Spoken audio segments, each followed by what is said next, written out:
Hello and welcome to our Week 10 episode of Tuesdays with Tim Camp. The Eastern Oregon football team fell to number 12 Rocky Mountain this last week, and they're going to finish the regular season this Saturday, November 10th at Carroll College. So, Coach, after a close start with Rocky, the game kind of got out of control for the team as they were able to score multiple touchdowns in the second and third quarter. What kind of happened there in the middle of the game that let it get out of control for you guys? Well, a lot of things happened. You know, we didn't play our best football, but I don't want to take anything away from Rocky. I think Rocky's a very good football team. It's frontier conference play, and you got to be ready to go at all points in time. I could have done a better job getting the guys ready to go. The big thing was we started out with a big kickoff return, got all the way down, to the 30-yard line, and just to be able to be efficient offensively and take what they're giving you instead of, again, it's kind of one of those deals, you're trying to take the big play, and those things that we cannot do. We got to be more efficient in what we're doing offensively, and we got to have an answer for people. This is the second game in a row that we've given up 400 yards passing, and those things like that. I'm not going to blame the players. That's all coaching. We need to do a better job, and I think that was the message that I gave the team today. We're in this thing together. You're playing for a conference championship basically on Saturday. You'd have head-to-head against Rocky and head-to-head against Western, and it didn't go our way. But again, it wasn't necessarily everything that Rocky Mountain was doing. It's what we were doing to ourselves and not making plays. And credit them; they made the plays when they needed to make them. And I was proud of our guys. They kept fighting though. They kept playing, and at the end of the day, the scoreboard didn't turn out the way we wanted it to. But I was certainly proud that they kept in the game, and they kept encouraging each other. It was positive, and sometimes I've been around a lot, and when things like that happen, when things don't go your way, you have a chance to cave in, and I don't think our kids caved in, although we didn't play the game that we wanted to play. Well, we talked about Brendan Kelly last week, but this week he ended up reaching a milestone of 3,000 yards for his career, already the career leader at Eastern Oregon. What does it mean to you for him to be able to reach that milestone, especially at home? Well, I think it was huge for him. It happened on senior day for him, and I couldn't be more proud of a kid, than Brendan, because, he works extremely hard at his vocation, and that's catching the football and running routes and playing hard. And not only that, but he's a great person. He works extremely hard to be the best at what he's doing. And I think, again, the recognition that he's getting for that is all what he's done when nobody's watching, in the summer times, in the winter time.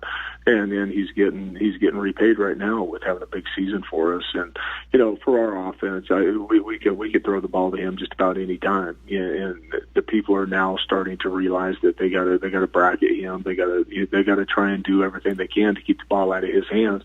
That's where we got to be creative, and we got to continue to get the ball in different positions to our playmaker in space. And if they're doubling him, somebody else has to be able to step up and make plays. And I think TJ Hancock's been doing a good job of that, and Skylar Williams done a good job. But we need more of that. I think that when I think he's one of the best players, if not the best player in NAIA at the receiver position, I think that other people, it's an opportunity for them to be able to step up. What else can you take away from Saturday's game as you head into the final contest of the season?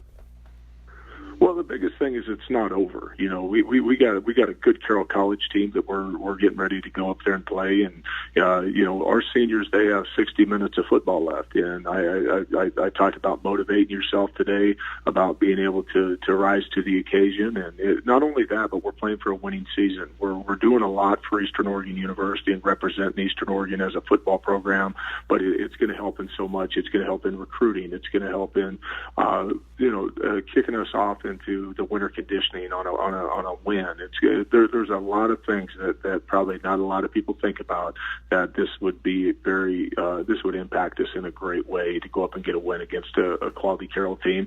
We're receiving votes right now, and I'd like to get back in the top 25 going into winter conditioning and going into spring ball and doing those things. So I think those are the things that are very important for this game. But at the same time, it's I want everybody to rise up and play their game again for these seniors that are going up there, and this is probably the last 60 minutes of football a lot of these guys are ever going to play. You talk about the seniors being their last potential 60 minutes of football that they play in their careers. How would you like to, go out for them for this senior class of 2018? Well, obviously, I want to go out with a win, and I want to create a fun environment for them this week in practice again, like we did during senior week. And their senior day didn't go the way that they wanted to on the scoreboard, but I wouldn't have changed the beginning of that game and seeing the family and friends and doing all that stuff. But to go up to Carroll College, this will be the last time a lot of these guys get on a bus, and then travel 10 hours to go play a Frontier Conference game. So again, I want to create something that's special for them that they'll remember when they're 45 and they're sitting at home. Hey, remember the time we went up to Carroll and we beat them? Yeah, well, that's exactly what I want. That's how I want to remember these guys, because they are winners. They've done a lot for our football program. They've done a lot for Eastern Oregon University, and they're going to graduate with a degree from Eastern, and couldn't be more proud of them. Well, the Eastern Oregon football team, they've got Carroll College on the road November 10th at 12 p.m. Mountain Time. It's going to be up in Helena, Montana. And, Coach, we really wish you the best of luck to end the season. We appreciate you joining us all year here on Tuesdays with Tim Camp, and we definitely wish the best of luck to all of the seniors. Well, I appreciate that, and again, I always thank you guys for all the support and the community support and everybody who supports Eastern Oregon University football and the athletics.